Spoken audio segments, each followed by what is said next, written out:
Hello and welcome to Dr. T's Math. In this video we're going to look at a couple absolute value equations.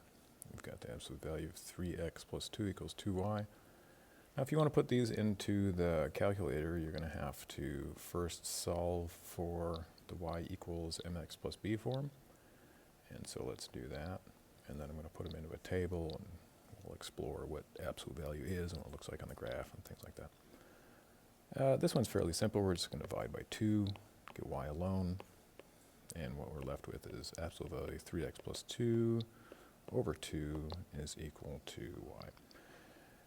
And then if we wanted to do this by hand, what we do is we're just going to say plus or minus y. We get rid of that absolute value sign, and we're going to solve for x sort of, so to speak. Or we can just start putting it in a table. 3x plus 2 over 2 equals negative y. That's kind of what an absolute value is. Now let's just go ahead and go back to the original equation here. Or, well, I suppose it's this one. Go back to the original equation here, and we're just going to substitute, and we'll use the absolute value meaning, which is that anything inside of those straight lines there is going to be a positive, or it's the magnitude, like the distance from 0 on the number line. And so what happens when we substitute negative 2, we're going to get 3 times negative 2 plus 2, and that's going to be all over 2. And so we're going to get negative 6 plus 2, which is negative 4, but that's going to turn into 4, so 4 divided by 2 is 2. And then we can do it again. Delete here. We'll go absolute value 3 times negative 1 plus 2, which is going to be negative 3 plus 2, which is negative 1, but that'll turn into 1. 1 divided by 2 is 1/2. And then we're going to have 0 plus 2 as 2. 2 divided by 2 is 1.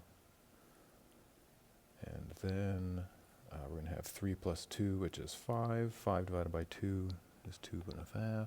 And finally, 2 times 3 is 6. 6 plus 2 is 8. 8 divided by 2 is 4. And you can see that we've got a kind of a pattern growing here. We're moving down and then moving back up. And so that's going to be that classic V shape of an absolute value. So like somewhere in here is going to be that turning point, and that's where if you want to look at this part alone, just anything inside the absolute value sign, let's take 3x plus 2, we're going to set that equal to 0, and then we want to find the value which makes this true. So we're going to get 3x equals negative 2, and then x is equal to negative 2/3. Now what does this all mean? Let's put it into the calculator and see if we can figure it out here. So here we are in y equals mx plus b form, and so we're going to be working with this here. Absolute value 3x plus 2 divided by 2. In order to find absolute value, we're going to press math, and then it's there in the number category, the number menu. First one, absolute value, get those straight lines. And we got 3x plus 2. And I'm going to put these in parentheses. Otherwise, you can say alpha y equals, in which case we'd have to do it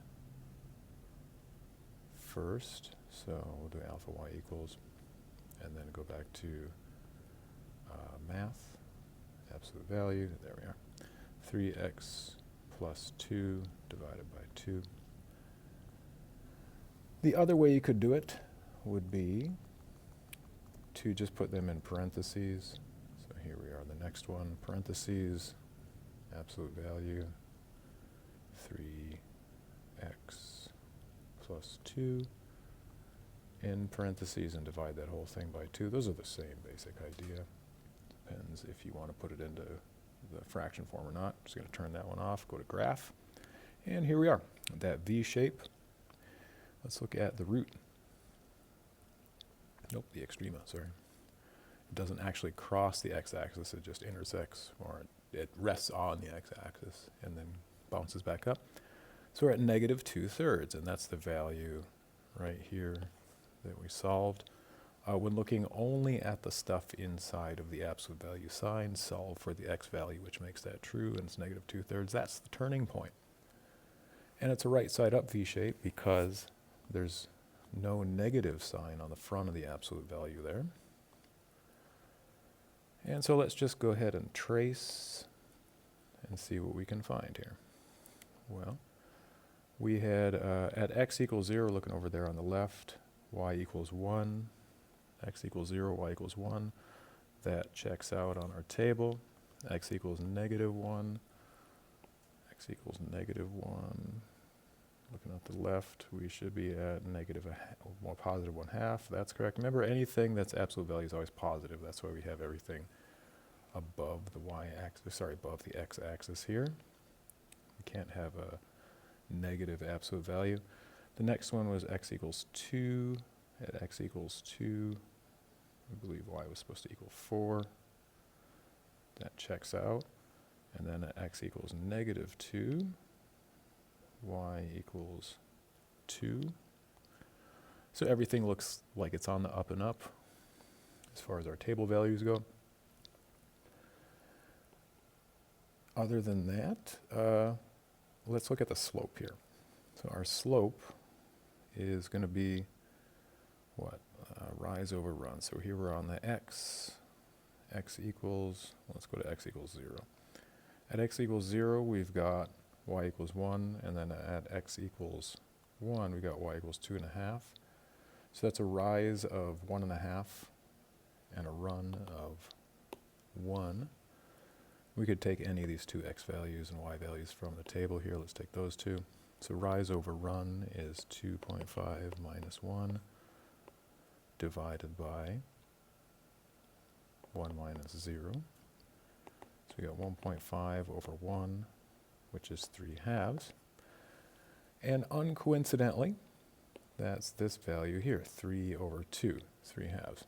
And so anything that's happening on this side of the equation is going to transform the function, right? If we're adding to the x, that's going to shift it to the right. Shift it to the left. It's in the opposite direction of the plus. So on the x, when it's included with the x, it goes in the opposite direction. So we're shifting it to the left 2, and then we're dividing that by 3. What's 2 divided by 3? Well, that's 2/3, or 0.6667. And that's where we found that turning point there. Let's look at a different one. So in this example, let's put a negative there. And I'm just going to say x plus 2, and that's going to be equal to y minus 3. We're going to get y alone by moving that 3 over there. Undo subtraction with addition, so we're going to get negative absolute value x plus 2 plus 3 equals y. And similar to the last problem, I want to look at that there. What value of x makes that equal to 0?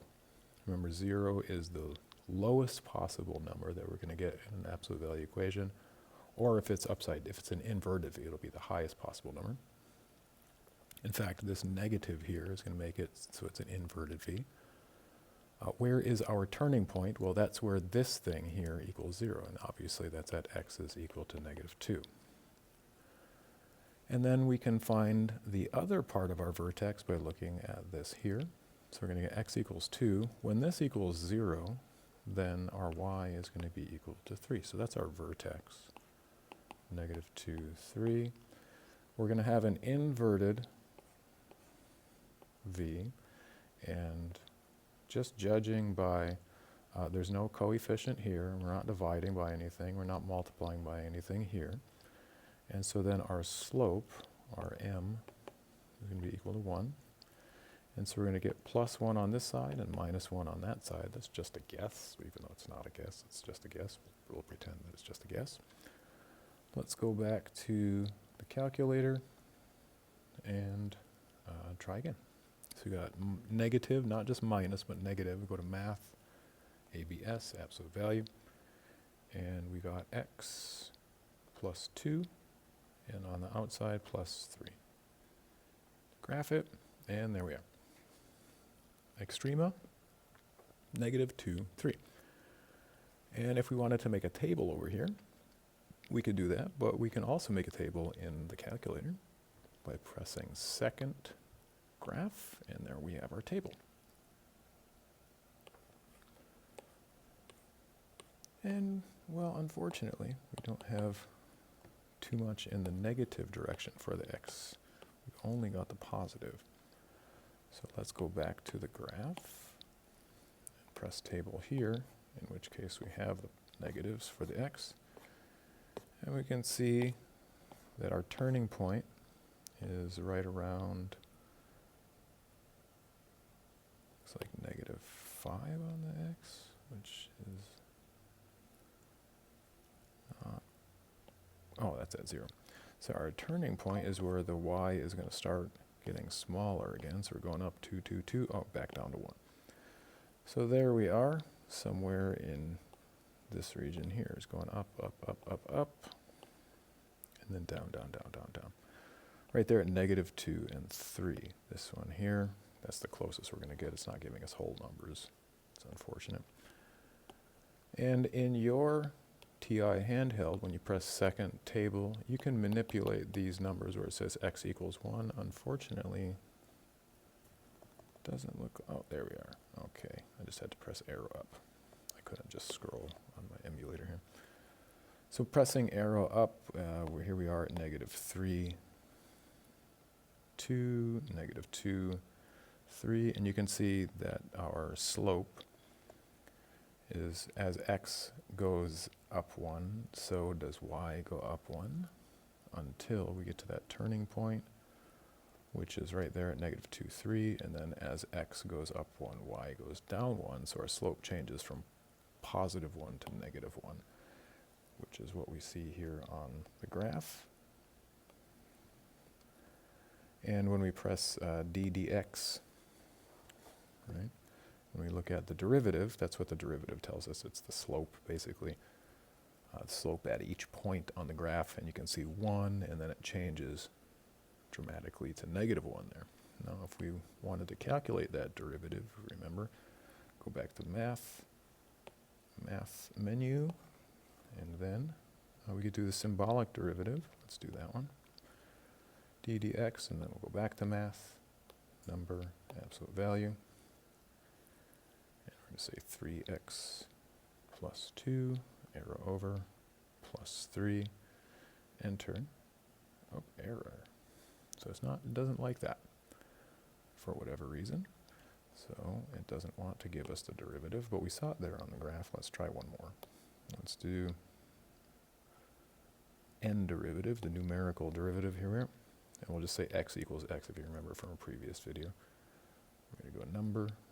Oh, I understand why it's not giving us the option here, because it has two distinct derivatives. So we're going to go 3x, because it went from 1 to -1. That's an odd function. It's a weird function. Plus 2, arrow over, plus 3, and let's try x equals x. So it's probably going to return an error. Yeah. So if we said at x equals -3, let's try that one. Oh, it's still not giving us the derivative. But here on the graph, anyway, we can say d dx. And on your handheld, it's not going to give this nice d dx like that, but it'll allow you to choose a point on the graph. And if you chose, for example, at x equals -4, then it's going to tell you y is equal to 1, and then also the derivative is equal to +1, and then over here, the derivative is equal to -1. Because this is not differentiable at that cusp right there at the corner, then I think that's why the calculator is having a difficulty. There's a discontinuity there at the corner. But we can see then how the tables and the equations reflect or represent different parts of the same equation, which is one of the main themes here, that the algebra, the tables, and the graphs are just three sides of the same coin. Okay, thanks for watching.